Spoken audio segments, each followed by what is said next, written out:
tukang mie ayam di dekat di kantor saya di Haji Nawi, Pak Ruli. Bukanya cuma dari jam 9 sampai jam 11. Cuma 2 jam aja. 2 jam doang. Orang nungguin. Gitu. Terus kalau udah habis sudah aja habis itu. Ya? Sudah aja. Dia nggak usah berusaha nambahin ya. Habis itu udah di rumah tenang dia. Mau sholat, zuhur di masjid, ada gitu. Tadi begitu malam beli lagi buat besok. Begitu lagi Pak Ruli. Saya keluar dari LPMF itu. Bikin bisnis kecil-kecilan ini, gitu. Bener-bener bangun tuh Pak Ruli. Mulai dari nyari kredit 400 juta, setengah mati nyari kredit 400 juta juga. Naik 800 juta, kemudian dapat 1,5 miliar kredit. Itu saya jalani lah gitu Pak Ruli. Kenapa dokter kemudian nyemplung? Saya juga sebetulnya ini banyak teman-teman ya yang tanda kutip menyesali Pak. Ngapain sih lo gitu? Betul Pak. Tapi ada satu yang saya keinget dari ceritanya Pak Tias tuh ke saya. Dulu pernah kerja sama orang Yahudi katanya. Dia dulu apa tuh? Mungkin menarik juga.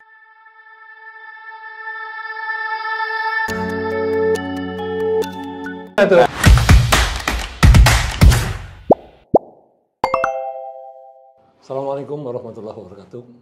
Sahabat seguru yang berbahagia. Jumpa lagi dengan saya Ruli Tisna Yuliansa. Alhamdulillah. Hari ini kita kedatangan teman lama sebenarnya. Untuk saya teman lama yang sudah lama sekali ya, juga tidak jumpa ya. Yaitu Dr. Tias Utomo Soekarsono. Siang, Pak Tias. Siang, Pak. Apa kabarnya nih? Baik, alhamdulillah. Baik ya, alhamdulillah. Ya. Beliau ini adalah sosok yang unik ya. Punya titel doktor, lulusan Amerika pula ya. Ceritanya begitu. Ya, ditanya begitu ya. Tetapi yang menarik, beliau ini hari ini adalah dikenal sebagai juga praktisi bisnis ya. Karena itu hari ini kita akan coba bincang-bincang masalah sedikit masalah bisnis, masalah UMKM ya, yang mungkin nanti beliau akan banyak cerita. Tapi sebelum kita melangkah ke masalah-masalah UMKM, kita coba dengar dulu kira-kira perjalanan pendidikan beliau nih. Karena memang beliau ini sampai hari ini dikenal juga punya network yang sangat bagus. Itu diantaranya adalah ya modalnya itu dari sekolah ya. Gitu. Jadi mungkin silakan Pak Tias bisa cerita kira-kira pendidikannya itu bisa sampai ke Amerika, terus ambil apa segala macam gitu. Silakan. Ya. Baik. Ya, terima kasih banyak Pak Ruli. Selamat siang para pemirsa. Jadi kalau cerita mengenai pendidikan ya sebetulnya mungkin karena itu saya karena dulu sekolah SMP, SMA Pangudi Luhur. Iya, itu dia. IPL tuh rupanya sekarang banyak jadi pada jagoan baru. Jagoan. Di antaranya ada bisa disebut kali di antaranya ada mulai dari Bambang Brojo, Menteri Keuangan, Menteri Bappenas ini ada Sandiaga Uno ya. Sandiaga Uno, Kemenpra ini, kemudian Kemenpraf, kemudian itu kebetulan juga teman terlihaton saya. Teman terlihaton waktu masih aktif ini ya itu. Kalau terlihaton sekarang sih saya masih, beliau juga masih, cuman karena dia udah jadi menteri, saya masih ngurusin UKM. Jadi udah nggak pernah bareng-bareng. Kemudian banyak dari PL itu yang hebat-hebat tuh kayak Suhasil. Suhasil itu kan sekarang wakil menteri keuangan. Kemudian kalau dulu ada Pak Rinaldi Firmansyah di Telkom, kemudian Mas Agus Marto, Gubernur BI, itu juga dari PL angkatan 75, kemudian banyaklah yang pada jadi ini gitu. Nah, cuman mereka semua pada jadi ini ya saya bantu-bantu di bawah. Ya menggunakan itu ya jual-jual nama di luar gitu. Kemudian saya itu pentingnya network ya. Pentingnya network. Karena kalau PL tuh karena laki semua Pak Ruli. Iya, laki semua ya. Jadi itu semua brotherhood lah gitu. Begitu tahu anak PL angkatan berapa sih ngomong langsung wah lu gua tuh gitu. Jadi langsung nyambung langsung ini ya. Iya, gitu. iya, iya. Dan kalau anak PH itu biasa terkenal jorok. Gitu. Ngomongin laki-laki semua pokoknya udah Iya, ini aja iya, deh, iya. baik yang muda sampai yang tua gitu ya. Itu saya cukup ini ya. Itu waktu itu kan PL kan masih zaman dulu kan sekolah Katolik, sekolah swasta yang favorit lah gitu. Nah, saya Fakultas Ekonomi di UI. Oh, Kalau seperti UI ya. FEUI ya udah jelas lah. FEUI ya. Apa tokoh-tokoh ya Banyak ya. dari Mbak Ani, Bu Sri Mulyani, kemudian Renal Kasali, kemudian semua lah tokoh-tokoh ya, tokoh-tokoh kita kan makanya ada apa namanya yang dari UI itu FEUI ini gitu. Kemudian saya juga ambil master di University of Illinois at Urbana-Champaign di Illinois. Nah ini yang memang apa namanya juga Berapa tahun banyak itu. di Amerika? Saya total 8 tahun. 8 tahun ya? 8 tahun. Master MBA 2 tahun. Kemudian ambil doktor saya 6 tahun. 6 tahun. Nah, jadi ya memang itulah yang saya rasakan ya. Jadi kalau saya ingat dulu waktu bapak saya nyekolahin saya, kan mana kebetulan saya dulu sekolah berangkatnya di model orang tua Pak Rudi. Jadi Jadi bukan dari hasil apa? Bukan beasiswa. Bukan beasiswa gitu ya. Jadi kebetulan saya alhamdulillah harus disyukuri orang tua saya nabung, orang tua saya nabung, anaknya satu-satunya yang disekolahin ke luar negeri itu hanya saya.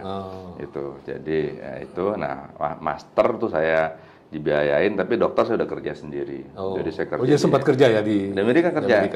Kalau jadi asisten dosen tuh di sana itu kan dapat gaji. Saya ingat tuh gaji saya itu 1.500 US ya. Part time tuh, kerja part time. 20 hours working itu 20 jam kerja per minggu, hitungannya part time dapat 1.500. Kalau kita kan 1.500 kan gede di sini ya. Di sana cuma dapat buat makan sebulan. Makan sebulan nutup. Kalau makan apa sih nutup. Cuman yang ngirit bener. Nutup lah 1.500 nutup lah gitu. Termasuk buat tempat tinggal juga ya bisa. Iya. Kan kalau di sana kebetulan saya kan di Illinois. Illinois itu murah Pak Ruli. Jadi apartemen itu hanya 350 lah, $350 gitu ya. Jadi sekitar 1.000-an saya bisa $700-800 saya bisa buat makan lah itu. Nah, jadi itu apa namanya? Saya kerja. Nah, yang bagusnya itu adalah kalau kerja asisten dosen di sekolah saya itu kemudian sekolahnya gratis. Jadi tuition fee namanya, tuition fee waiver. Itu tuition fee waiver itu yang mahal. Sekolah itu kan di sana kan karena sekolah saya swasta sebetulnya sih murah juga, sekitar $5.000 satu semester, itu gratis. Jadi gratis tuition waiver, kemudian dapat gaji. Nah, jadi saya survive tuh. Saya survive 6 tahun di Amerika, saya survive apa namanya? Jadi kerja jadi asisten dosen doang tuh, nggak ada kerja di luar enggak. Oh, kalau ngoran segala macam kalau lagi libur. Kalau lagi libur, karena kan itu kan biasanya kan per semester, kerjanya itu per semester diangkat, nanti diangkat lagi. Nah, kalau lagi libur, nah itu udah saya pernah ngoran juga, ya bagaimana ceritanya orang-orang di Amerika lah. Pernah ngoran juga, dikejar-kejar anjing lagi winter, ngirim koran, kerja sama orang Arab, brother Arab tuh. Waduh, luar biasa tuh. Tapi kalau pulang bisa bawa korma, bisa bawa gitu ya. Cheese, disuruh bawa kan, karena kan banyak yang udah hampir expired kan, mau bawa gitu. Jadi mereka jual apa di orang Arab di sana tuh? Jual korma atau ada mereka biasanya ini kalau yang di tempat saya itu toko makanan, khusus makanan Timur Tengah. Jadi kalau mau cari apa namanya biasa restoran juga biasa ini gitu. Tapi ada satu yang saya keinget dari ceritanya Fatias tuh ke saya. Dulu pernah kerja sama orang Yahudi katanya. Dia dulu apa tuh? Mungkin menarik juga tuh. Itu pengalaman di Amerika. Itu saya jadi asisten dosen di situ. Jadi tepatnya itu seru tuh. Saya benar-benar banyak belajar tuh. Jadi saya kerja di asisten dosen itu, saya kerja di namanya Office of Information Management. Jadi kayak unit IT lah. Unit IT dari School of Business saya waktu itu. Sekolah MBA itu kan School of Business ya. Dan yang namanya orang Yahudi ini atasan langsung atau gimana? Jadi di Amerika itu kan kalau sekolah itu yang menguasai memang yang top itu pasti yang Yahudi. Pasti orang Yahudi ya.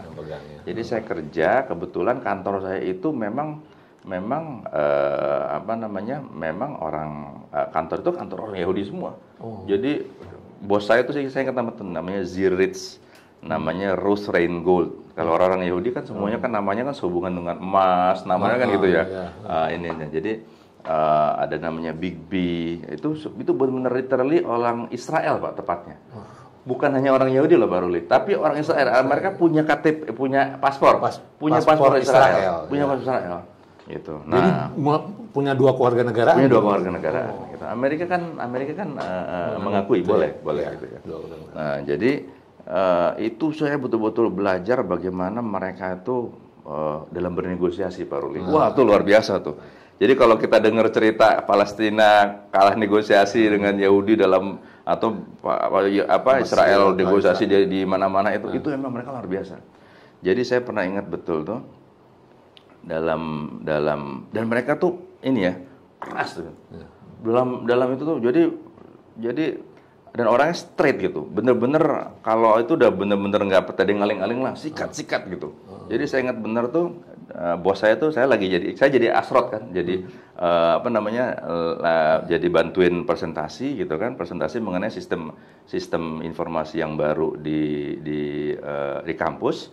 Gitu kan di kampus menerangkan mengenai sistem email. Saya ingat betul sistem ini waktu itu namanya first class email namanya. Jadi sistem first class email ini ada dosen orang Amerika yang nanya Pak Ruli, dosen nanyanya tuh kemudian cerita kemana-mana, diberhentiin, Tom, stop you talking, what do you wanna say, digituin Pak, di depan umum tuh saya bilang kacau juga nih orang nih bos gue nih saya bilang gitu, di muka umum orang Amerika pula ada gituin kan, gitu. Jadi setiap ada diskusi tuh, tapi memang jago Pak, memang menguasai. Jadi itu ya, makanya saya kalau selalu bilang sama itu, memang kita harus menguasai bidang kita. Sehingga kalau orang tuh nanya around the bush kalau bahasa Inggris ya kan. Kalau around the bush bisa langsung what's your point? Di mana-mana setiap diskusi what's your point? Begitu. Jadi itu saya betul-betul belajar dari bos saya. Pak Ruli malah ingat saya tuh. Itu yang paling saya ingat soalnya. Gitu. Karena dari dulu tuh saya belum pernah nangkep apa yang dipelajari sebenarnya dari orang Yahudi Empatias nih. Itu yang penasaran itu sebenarnya. Apa sebenarnya yang ini? Pak. Itu tugas benar Pak. Luar biasa. Tegas. Nah, ada yang menarik nih Pak. Jadi memang ternyata saya baru tahu Pak. Orang Yahudi itu ternyata matriarkat Pak. Gitu Pak. Nah, ini buat teman-teman yang mungkin yang belajar politik ya. Itu masyarakat matriarkat itu hanya ada 3 Pak di dunia nih. 1 itu orang Yahudi, kedua itu di Afrika Selatan, daerah Brazil, Afrika Selatan, yang ketiga di mana Pak? Sumbar Pak. Sumatera Barat ya. Saya terus baru tahu nih. Gitu. Jadi makanya kalau kita perhatikan Pak, orang Minang itu orang Minang tuh kan sekitar penduduknya kan sekitar 5 juta 5 jutaan ya. Out of 250 ya, kita kan sekitar 250 juta penduduk kita. Jadi sekitar berapa persen? Sekitar 2%-an lah. Iya, 2%. Nah, menariknya interestingly anggota dewan kita Pak yang directly atau indirectly related to Minang itu 100-an Pak. 100 out of 500. Jadi 100 dari 500, artinya 20%. Jadi bisa dibayangkan Pak, 2,5% masyarakat itu menguasai 20% parlemen. Kan jagoan Pak. Itu saya sangat mengapresiasi. Dan memang tokoh-tokoh kita kan Hatta, Syahrir, Buya, itu semua kan banyak dari ini ya. Karena politik tuh ya harus banyak bicara. Mereka tuh memang dikenal lah orang-orang yang hebat ya. Jadi kita punya orang-orang hebat dari Minang, dari ranah Minang. Mungkin kalau teknik negosiasi nanti kita bisa kasih sesi khusus. Ini kelihatannya perlu digali lebih dalam. Bisa diterusin kira-kira sejak kemudian setelah. Jadi itu yang saya betul-betul pelajari dari teman-teman, dari bos-bos saya ini orang Israel ini ya, kemampuan mereka bernegosiasi, kemampuan mereka berkomunikasi, kemampuan mereka memecahkan masalah, ketegasan, nah kemudian kedisiplinan mereka, gitu ya. Nah itu yang ini. Nah kemudian juga dari Amerika inilah kemudian ya saya banyak menginikan banyak bangun jaringan lah begitu. Makanya kalau itu saya selalu bilang sama anak-anak saya, mainlah sebanyak sekolah. Kalau kadang-kadang kalau sekolah nggak pinter, udah yang penting main aja yang banyak ya, terbanyak teman saya bilang. Karena saya bilang Abi ini survive karena banyak temennya saya. Gitu. Iya, banyak gitu, jaringan. Oke, jadi setelah pulang dari Amerika itu, terus apa yang dilakukan? Apa langsung balik ke UI atau jadi dosen atau gimana? Iya, jadi begitu pulang karena saya kan tidak dari mahasiswa kan, tidak dari beasiswa. Jadi saya saya sendiri, sekolah sendiri. Begitu pulang kan jadi pilihan banyak nih, pilihan terbuka. Saya ingat betul tuh. Kemudian yang saya telepon itu Pak Bambang Brojonegoro. Waktu itu Pak Bambang udah jadi apa ya? Waktu itu Pak Bambang waktu itu masih di LPM FUI. Oh, masih. Jadi salah satu ketua di LPM FUI. Nah, saya ini sama Bambang nih kawan SMP, SMA, Fakultas Ekonomi, Master, Doktor bareng. Waduh, gitu. Jadi kawan lama bener, lama bener. Dan waktu di Amerika saya sempat jadi ketua Permias, bikin acara salah satu yang terbesar waktu itu di Urbana Champaign di kampus itu sampai bisa mengundang sekitar 1.000 orang lah acara Indonesian Night. Itu sama Bambang tuh, sama Pak Bambang. Jadi Pak Bambang kira-kira tahulah saya bisa kerja kan gitu kan. Makanya begitu pulang saya sama Pak Bambang di Prof sekarang udah profesor sama Bambang waktu itu diajak keliling lah, lu mau di mana, mau ini, dah kalau mau ikut gua aja. Akhirnya saya kemudian ikut sebagai peneliti di LPM FUI, Lembaga Penyelidikan Ekonomi Masyarakat. Waktu itu ketuanya masih Mbak Ani, Bu Sri Mulyani. Masih Bu Sri Mulyani. Jadi kalau teman-teman saya semua bos-bos Pak Ruli. Sudah, iya. Ya, penting juga tuh kalau udah punya network bos-bos tuh itulah. Ya. Nah, tapi memang saya mungkin ada idealisnya juga ya, Pak Ruli ya. Saya ada idealisnya juga. Waktu itu saya tetap percaya penggerak perekonomian itu adalah sektor real, gitu, perekonomian sektor real. Jadi, pada waktu pulang ini saya ketemu dengan partner saya, kawan baik saya itu namanya Pak Nurholik Ramdan. Pak Nurholik Ramdan inilah itu yang bikin NCR ya. Bikin NCR, itu kalau masih ingat dulu produknya ada Harun Yahya, ada Dodo Syamil, kalau animasinya, dan boleh dibilang saya kemudian sama beliau menjadi salah satu pionir animasi muslim lah, animasi muslim gitu. Nah, tapi Harun Yahya sekarang namanya lagi jelek tuh, berapa hukuman sampai 800 tahun apa-apa. Masih diterusin kak itu? Udah enggak ya. Sekarang udah, karena waktu itu kita pakai VCD Pak Ruli. Oh iya, biasa. VCD udah. Wah, itu saya sempat punya 95 toko buku, 250 agen, 5 cabang, 150 karyawan. Oh, itu mengembangkan itu, tapi kemudian bisnis berubah. Orang udah mulai masuk tuh YouTube segala macam.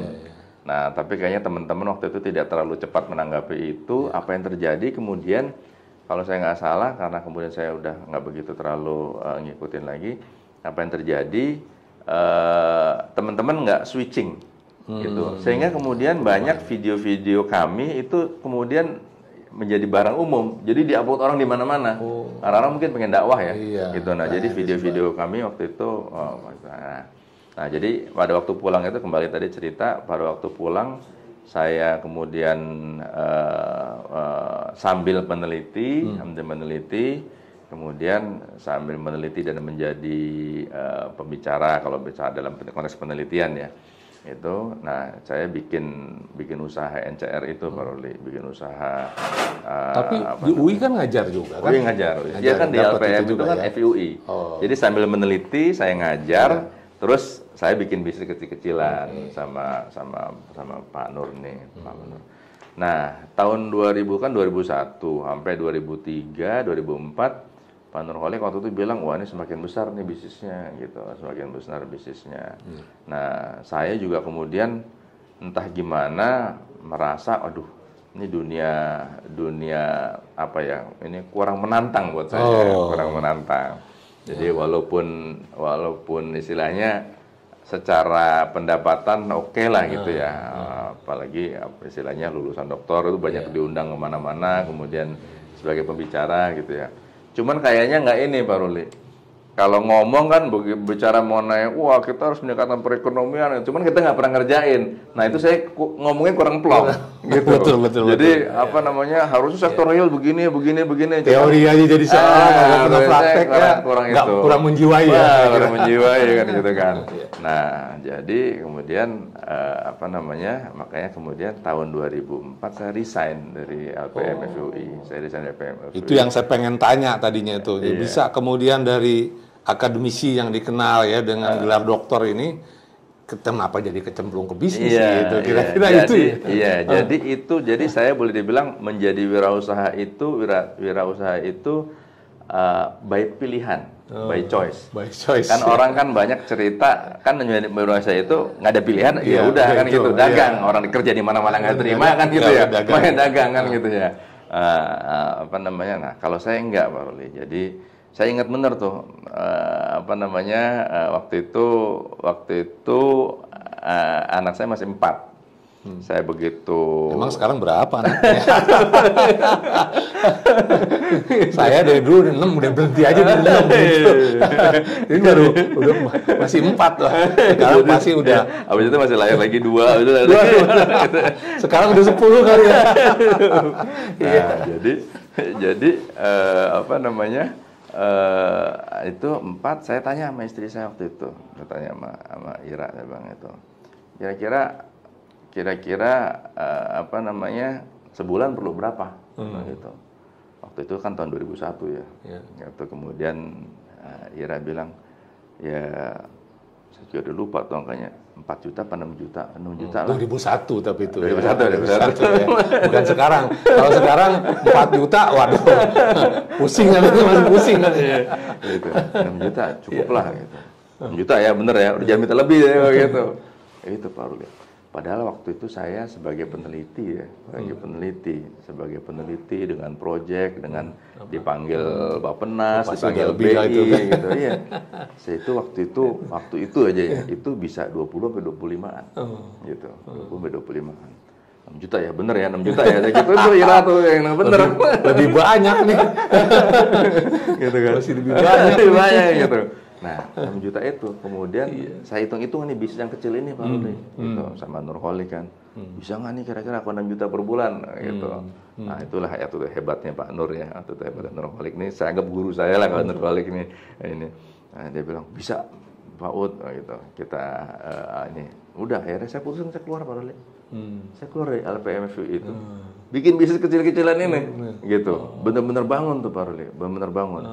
Mencari, benar-benar saya jalanin, mulai dari nyari kredit 400 juta, setengah mati nyari kredit 400 juta juga, naik 800 juta, kemudian dapat 1,5 miliar kredit, itu saya jalani lah gitu, saya jalani.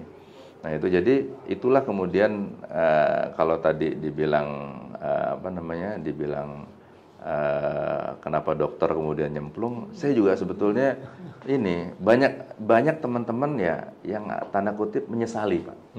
Ngapain sih lu gitu? Betul Pak, yang menyesal itu Pak. Lu harusnya bisa ini, karena ya kalau teman-teman saya kan sekarang orang-orang hebat semua Pak.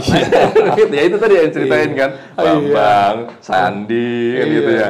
Kan dokter kalau di track akademisi itu wah sekarang ini kalau teman-teman pejabat tuh mudah sekali tuh bantuin gua out di sini, Pak Matias bantuin di sini. Iya Pak, itu jadi dan saya sih alhamdulillah nggak pernah nyesel Pak, nggak pernah nyesel. Walaupun kadang suka nanya kenapa gua memilih ini, begitu diingat lagi saya nggak pernah nyesel, karena yang saya ini kan memang kebebasan Pak. Jadi pengusaha itu walaupun apa namanya, besar kecil relatif lah, iya kan? Kita kan makan juga segini-segini aja kan gitu ya. Sebetulnya kan yang membuat ini, tapi bahwa itu kebebasan, bahwa kepuasan, itu yang menurut saya lebih penting lah. Kayak kemarin anak saya kan, kebetulan anak saya nomor 2 kan sama tracknya seperti saya Pak.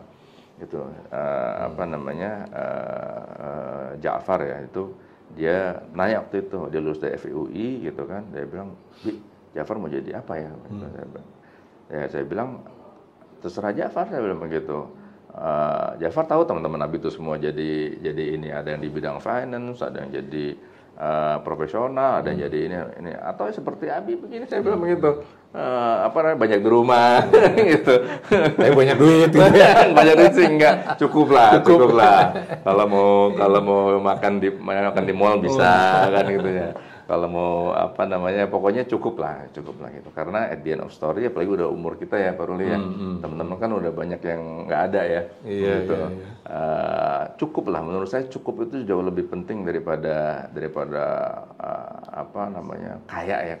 Kalau kaya tapi sakit, kaya tapi stres, itu kan ini ya Pak Ruli. Kalau kita kan yang penting cukup, tenang kan gitu ya, happy kan gitu. Ini ketemu Pak Ruli kan ini menambah imunitas, bukan cuma sekedar berbagi ilmu, tapi menambah imunitas, Pak, seneng yang penting gitu.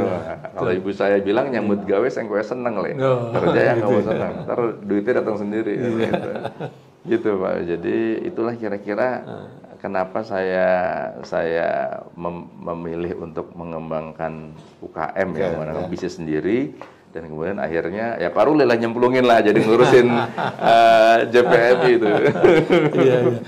Dulu kalau nggak salah tuh pernah jadi ngelola UKM Center di UI ya. Di UI ya. Itu ketika masih jadi dosen di sana atau gimana? Jadi tadi waktu periode 2001 sampai 2004, 2001 sampai 2004 memang karena kemudian ya memang mungkin rupanya udah itulah kecenderungan saya gitu. Karena saya itu kecenderungan ke sektor real ya.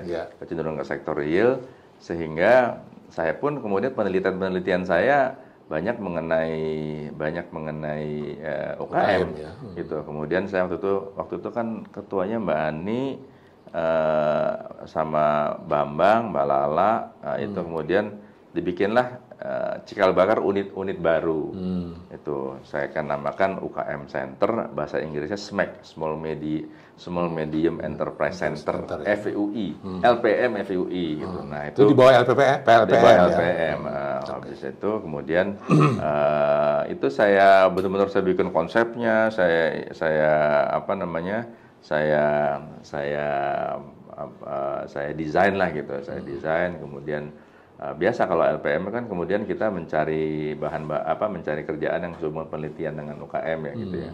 Nah, kemudian pelatihan juga gitu, pembinaan juga gitu. Nah, itu saya mendesain itu. Kemudian tapi kemudian setelah itu sebentar saya kan resign gitu, resign. Nah, saya ingat saya UKM Center LPM FUI inilah yang kemudian menjadi UKM Centernya UI. Jadi ditarik ke UI gitu. Iya. Kalau nggak salah sekarang ketuanya Pak Sakir deh kalau nggak salah.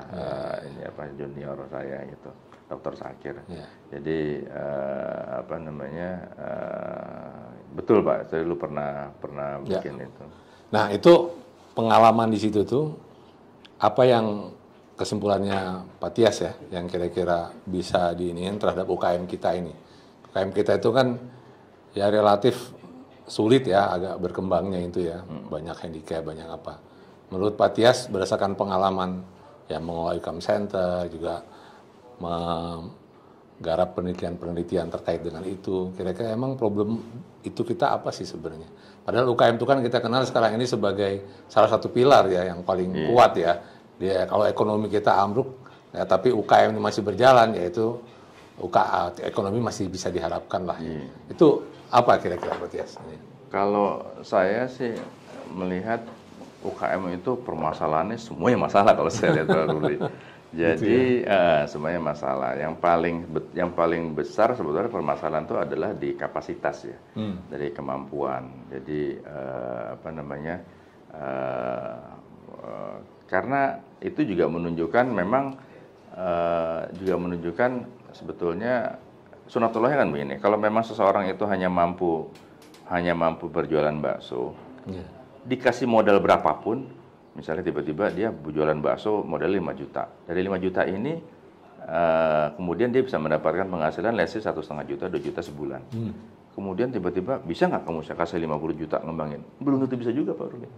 Artinya emang kapasitasnya jualan bakso aja. Gitu. Nah, jadi saya sebetulnya lebih melihat bagaimana memastikan bahwa UKM. Jadi kalau dibilang UKM itu susah, memang mereka susah, tapi survive. Gitu. Jadi saya sebetulnya kalau dibilang kasihan UKM, saya sih sebetulnya kurang setuju kalau buat dikasihani. Tapi yang harus dipastikan adalah mereka bisa mendapatkan akses berbagai keperluan mereka dalam berusaha yang sama dengan yang besar-besar. Gitu. Itu menurut saya lebih penting. Tapi juga jangan dipaksa. Jadi kemudian akses yang dicoba ya. Iya, harus diinikan karena bukan naik kelasnya nih yang dipikirkan. Betul, tapi prosesnya gitu. Di mana-mana kan semuanya proses. Karena gini Pak Ruli. Ini saya selalu kasih itu. Tukang mie ayam di dekat di kantor saya di Ajinawi Pak Ruli. Bukanya cuma dari jam 9 sampai jam 11. Cuma 2 jam aja. 2 jam doang. Orang nungguin. Gitu. Terus kalau udah habis sudah aja habis itu. Sudah aja. Dia nggak usah berusaha nambahin ya. Habis itu udah di rumah tenang dia. Mau sholat zuhur di masjid gitu, udah begitu malam beli lagi buat besok. Begitu lagi malam. Itu udah happy ya udah ya. Itu apa bilang, wah kasihan, nggak dikasihin juga. Dia lebih enak hidupnya daripada kita Pak. Betul nggak? Menikmati benar. Kerja ya sebentar, ya nggak sebentar lah. Artinya buka lapaknya 2 jam, masaknya mungkin 2 jam, ke pasar 2 jam, 8 jam juga, 6 jam itu kan. Habis itu dia bebas, kan gitu ya. Anak-anaknya sekolah gitu. Jadi saya sebetulnya bagaimana kita mengembangkan UKM? Menurut saya sunatullahnya aja, nggak usah dipaksa. Kan sebetulnya kalau saya lihat ya, UKM itu mempresentasikan sebetulnya kan kalau dibilang berapa UKM kita? UKM kita pasti paling gampang nih. Berapa orang yang bekerja, berapa penduduk? Sisanya pasti UKM. Kan UKM itu kan sebetulnya representasi dari orang tidak masuk ke sektor kerja. Iya kan? Yang kerja ya. Yang kerja gitu. Jadi saya bilang tadi, orang berusaha karena tidak bisa bekerja. Ya kan? Makanya dia bisa buka usaha sendiri gitu kan. Nah, itu survive mereka. Orang yang kerja nih, mohon maaf deh, orang kerja di kantoran, masuk kantor paling gaji berapa sih? 5 juta, 10 juta, baru masuk nih misalnya, sekarang ya gitu. Nah, orang jualan bakso, jualan sop kambing juga mungkin lebih gede dari itu kan gitu ya. Nah, jadi kalau saya melihat Pak Ruli, sebetulnya yang harus dipastikan itu adalah kita memberikan akses kepada UKM ini, dan biarlah mereka yang mau berkembang. Nah, itu harus kita inikan. Harus kita pupuk, harus kita fasilitasi, gitu. Nah, karena kalau dipaksa, semua orang harus berkembang, ya susah juga. Ibaratnya kita menabur benih pun kan ada yang benihnya kecil, ada yang ini kan gitu ya. Ada yang nggak jadi, kan gitu ya. Gitu. Nah, padahal kan kita paham kalau secara teori dari 10 usaha dalam waktu 2 tahun hanya 20% yang survive. 20% ya? 20% dalam waktu 2 tahun. Itu fix penelitian tuh ya? Iya, jadi dalam waktu 5 tahun hanya 5 yang survive. Hanya 5% survive. Jadi sunatullahnya begitu. Nah, yang nggak survive kemana? Coba lagi yang lainnya kecil lagi, Tapi orang yang menjalani ini kan pasti kan pernah ketemu kan Pak Ruli kan? Tukang bakso dari dulu sampai sekarang.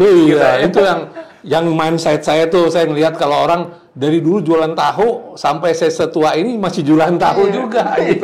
Jadi nggak bergerak. Dulu dipikul ya masih dipikul juga gitu. Jadi waduh, apa yang salah ya? Padahal kalau orang lain mungkin berpikirnya, wah kalau dulu sih kan mestinya udah pakai gerobak pakai apa, udah ada kemajuan lah gitu. Betul. Tapi apakah mereka tidak bahagia? Belum tentu juga. Iya betul. Itu pertanyaannya. Jadi nggak dituliskan. Saya selalu gini Bro. Saya ada seorang yang selalu saya ingat sekarang dan betulnya saya pengen nyari ya. Saya dulu pernah kerja Pak di kantor akuntan. Sebelum saya ke Amerika, saya sempat kerja di kantor akuntan Hans Tuana Kota, Mustafa waktu itu, Deloitte. Nah, itu saya punya seorang manajer ada FEU juga, namanya Bang Ucok. Saya udah lama bener nih, dari tahun 2000, itu benar-benar 2000, bahkan 2001 lah, 2001, enggak, 93 sebelum saya ke Amerika. Udah, saya nggak tahu beliau masih ada 30 tahunan, 30 tahunan. Jadi Bang Ucok ini pinter kalau nih. Bang Ucok ini pinter. Kemudian Nah, jadi saya ingat tuh di dalam kantor akuntan tuh ada Bang Ucok, ada Pak Osman. Pak Osman ini dari USU, Bang Ucok FUI. Biasa kan kalau gitu kan geng-gengan tuh. Wah, ini geng USU, ini geng FUI kan gitu kan. Bang Ucok ini di bawah ini ya, Bang Osman ini karena orang rantau, rajin Pak. Jam 7:30 udah ini, jam 9 belum mau pulang. 9 jam pokoknya rajin lah. Jadi orang di bawah beliau tuh kerja keras semua gitu. Dan rata-rata orang rantau semua. Bang Ucok sebaliknya Pak, datang jam 9, jam 8 datang rokokan, ntar jam 5 gue balik kan gitu. Tapi pinter, dalam Indonesia itu pinter gitu. Saya suatu saat pernah ngobrol sama beliau, Bang Ucok rajinan sedikit dong, saya bilang gitu. Saya di bawah beliau, dia Bang Ucok rajinan sedikit dong, ini gitu. Dia bilang ini nggak pernah saya lupa dan saya selalu cerita kemana-mana Pak. Dia bilang ini, dia bilang gitu. Gua nih anak desa, Lu tau nggak kalau lu pernah lihat cerita-cerita yang anak di atas kerbau bersuling, itu gue begitu.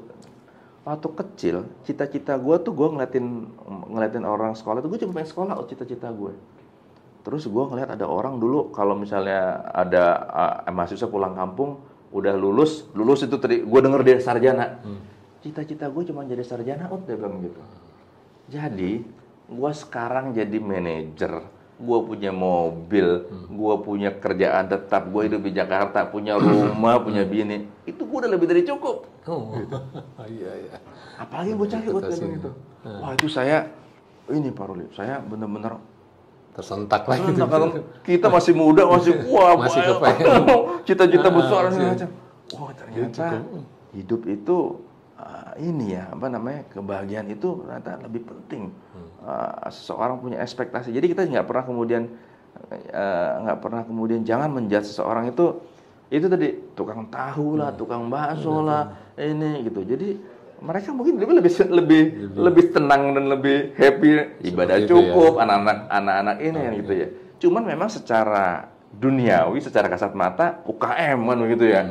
Informal ini gitu kan, nggak ada ini, nggak ada itu. Cuman mungkin mereka kondisinya lebih baik in general ya, in term of life gitu.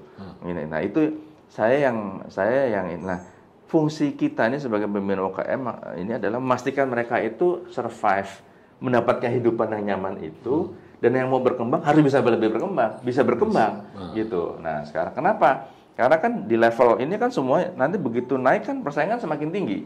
Nah ini kan kadang-kadang begitu persaingan semakin tinggi, inilah yang gontok-gontokan nih, yang punya grup ini, wah itu kan ya apalagi kalau udah levelnya lebih besar lagi, kita tahu lah pengusaha pengusaha yang ada grup ini, wah itu kan persaingan benar-benar akan lebih terlihat kasarnya gitu ya. Istilahnya kalau itu makanya saya dulu pernah menulis buku Bisnis Adalah Perang itu karena memang benar-benar peperangan itu mematikan bisnis lawan kalau dalam bisnis itu ya begitulah kira-kira itu. Nah jadi saya tuh kalau kita sebagai pemimpin UKM ini memastikan mereka mendapatkan semua akses gitu. Masalah kemudian, jadi akses modal, akses pasar, akses produksi, betul, akses informasi, pemahaman akuntansi, semua itu semuanya dikasih. Masalah nyerap nggak nyerap, ya udah bukan urusan kita. Dan jangan bilang kita gagal, nggak bisa gagal juga. UKM tuh pasti ada kan itu, kan nggak bisa semua orang sukses, betul nggak? Hanya paling panandar jadi pengusaha besar paling 5-10 kayak sekarang kan gitu kira-kira. Nah itu sih sebuah sunatullah lah kalau saya itu Pak Ruli. Jadi kita harus membina UKM ini harus sabar dan memang membuka semua akses kepada untuk mereka berkembang. Gitu ya. Nah, kan Pak Tias punya banyak pengalaman juga di praksis ya secara bisnis ya. Kira-kira kalau menurut Pak Tias dari bisnis ini yang paling sulit bab mana ya? Gitu ya, yang itu rata-rata membuat orang nggak bisa survive atau gagal lah bisa dikatakan begitu. Oh selalu kalau saya sih ngelihat dari memulai Pak, dari memulai itu biasanya kalau awal nih berarti pada saat memulai kemudian membangun kadang-kadang karena memang bangun bisnis itu kan harus detail ya. Bangun bisnis harus detail. Ini kalau kita bicara sektor real ya. Bisnis harus detail dan kemudian harus benar-benar memulai dari awal, mencari market itu yang berat itu memang ini Pak. Makanya saya selalu bilang ke kawan-kawan yang itu apa sih keahlian kita tuh apa gitu ya. Keahlian kita tuh apa? Itulah yang harus dibangun terus. Jadi nggak bisa model palu gada nih. Apa lo mau gua ada gitu? Gini, palu gada itu bisa. Artinya gini, orang yang bisnis palu gada, artinya dia dilihat orang sebagai orang yang mampu menyiapkan palu gada. Tapi dia, jadi kalau saya kadang-kadang bilang pada akhirnya kalau misalnya begini, oh saya ini broker, apa kerjaan saya? Menggabungkan berbagai ide, gitu. Nah, menggabungkan berbagai ide, menjadi itu menjadi nyata, menjadi kejadian, gitu. Nah, keahlian itu harus dibangun juga, Pak. Gitu. Dibangunnya apa keahlian itu? Dengan memiliki banyak jaringan, dengan memiliki banyak akses, dengan itu. Jadi orang melihat, karena kalau orang palu gada itu, makanya saya kadang-kadang bilang, kalau memang bisnis kita tuh adalah palu gada ini kan, misalnya apa yang lo mau itu kan, berarti kan orang yang mampu menyediakan apapun juga ya. Berarti kayak hub sebetulnya, kayak hub kan. Nah, orang yang mau mengaku dirinya itu palu gada, orang dia harus benar-benar bisa merealisasikan bahwa dia memang sebagai hub, gitu Pak. Itu pun jadi harus dibangun Pak, harus dibangun, gitu. Nah, jadi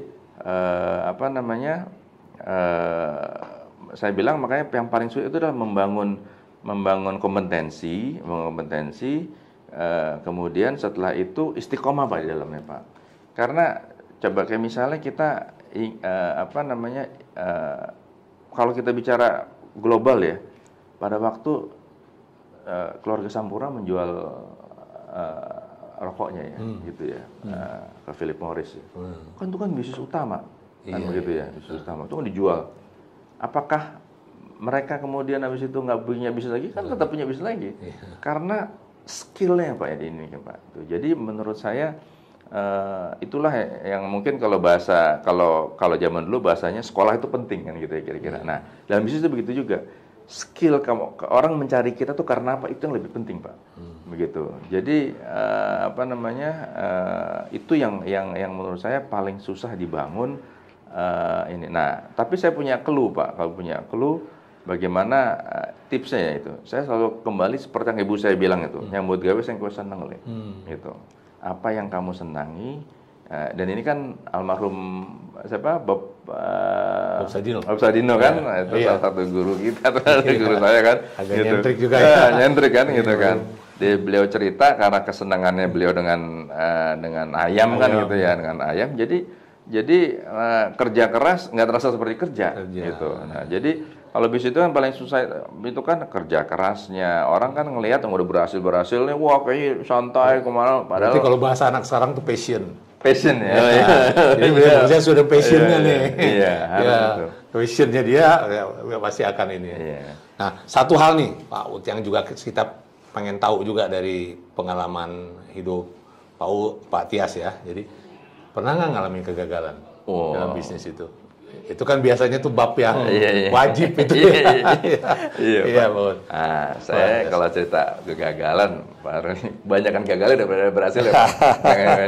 Gitu, jadi makanya saya kalau dibilang saya ini pembina UKM ini istiqomahnya apa? Karena usaha saya pun juga kecil-kecil terus. Jadi nggak pernah punya usaha besar, kecil itu gagal terus lah, banyak lah Pak. Jadi saya kalau cerita itu justru saya kalau saya cerita itu pertama kali saya bangun yang NCR ini dulu, yang kemarin tuh, saya selalu cerita. Itu saya pernah rugi baru setahun 2 tahun sama Pak Nur, kita menghapuskan utang 280 juta. Padahal modal cuma 60 juta, begitu berjalan kita ngapusin, karena kan biasa tuh.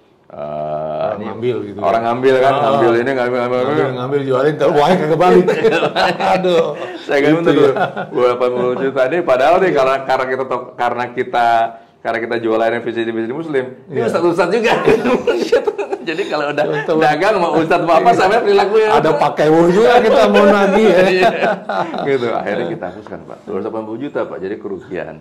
Iya. Kemudian saya ingat setelah itu bukannya makin mengecil, makin membesar Pak ruginya. Pernah menghapuskan. Kita pernah menghapuskan utang akhirnya setelah itu 1,5 miliar Pak. Waduh, iya. Jadi utang tidak tertagih itu kita hapuskan 1,5 miliar. Nah jadi apa namanya? Nah kemudian dalam bisnis saya yang lain Pak begitu. Dalam bisnis saya yang lain apa namanya? Saya pernah gagal, pernah itu 3 miliar Pak. Oh, Gitu. Makin gede nih. Gitu. Naik kelasnya bukan dari sini, dari sisi utang. Yang mesti ditutupi. Dari kerugian yang ditutupi 3 miliar Pak. Kemudian habis itu naik kelas lagi Pak. Saya pernah kerugian 15 miliar Pak. Gitu. Iya. Jadi kalau saya, tapi gini Pak ya, Pak Ruli kan ngeliat saya survive, ya kan? Kalau saya bilang tengah aja Pak, nggak kusut, nggak stres, nggak. Gitu. Kalau saya pernah rugi segitu, kira-kira saya pernah untung nggak? Ya mestinya bisa untung dong. Gitu. Biasa kalau pengusaha kalau untung nggak pernah ngomong Pak Ruli. Kalau rugi cerita. Betul. Gitu. Nah jadi kalau boleh dibilang Pak, biasanya kalau bisnis itu biasanya kan kalau dalam Al-Qur'an innamal usri yusra. Kesulitan dulu baru mudah ya. Ya kan? Jadi itu udah sunatullah tuh. Pasti ada kesulitan. Jadi kalau pengusaha bilang nggak pernah rugi, bohong lah kan itu ya. Itu mah sama kayak nanam cabai. Kenapa? Nanam cabai juga begitu. Kalau giliran lagi rugi itu cabai kagak dipanen aja tuh. Karena harganya jatuh. Tapi kalau giliran untung bisa harga 150.000 sekilo. Oh gitu ya. Dan itu pergiliran ada gitu. Jadi itu tadi. Gitu. Jadi memang pasti rugi lah Pak, pasti rugi lah. Dan saya memang kebetulan agak risk taker, Pak. Jadi saya cukup ayo coba gitu ya. Ini gitu. Nah, jadi apa namanya? Jadi ya rugi banyak lah Pak begitu. Tapi ya saya survive lah sampai sekarang nih bisa sampai 54 bisa survive, anak-anak sekolah kan artinya survive Pak begitu. Tidak berlebih tapi survive lah begitu. Makanya saya senang apa namanya ya apa yang kalau saya kan berarti kan kalau orang ngeliat kan perpaduan ya antara saya punya ilmunya sekolah, saya punya pengalaman. Nah inilah yang saya mau memang berbagi Pak. Jadi saya diundang Pak Ruli. Ini saya seneng. Nah kira-kira emang rencananya Pak Tias apa nih? Sekarang udah lengkap, mau bikin apa nih kira-kira nih sekarang nih? Iya, memang sih ini juga Pak, tetap ujung-ujungnya hampir apa namanya bukan hampir lah sejalan dengan apa yang saya kembangkan sekarang. Jadi saya kan sekarang memang lagi mengembangkan payment gateway Pak. Payment aggregator ini apa namanya ya kalau yang gede-gede itu sekarang kayak OVO, kayak GoPay, kayak gitu-gitulah. Nah itu kan apa namanya ya kita tidak bisa pungkiri lah kayak misalnya Gojek walaupun itu perusahaan besar tapi kan juga mengayomi banyak bisnis kecil ya. Gitu. Nah saya juga pengen punya seperti itu gitu. Nah, jadi saya sekarang sedang membangun apa namanya usaha yang memang namanya Purwantara ya. Itu memang kita menyediakan EDC buat UKM, kita menyediakan apa namanya aplikasi untuk UKM yang mana nanti aplikasi. Jadi nanti UKM itu bisa punya usaha-usaha itu punya EDC yang tidak perlu dibeli, Pak. Cukup disewa, murah lah pokoknya. Disewa itu selain bisa untuk juga nanti bisa untuk ini ATM kecil, gitu mini ATM gitu. Karena saya udah kerja sama bank-bank. Nah ini dengan saya pikir nanti semua UKM ini akan punya akses. Jadi dia pakai alat itu semua kegiatannya tercatat. Nah, kalau kegiatannya tercatat, artinya kan itu bisa buat nanti kalau butuh pendanaan ke bank.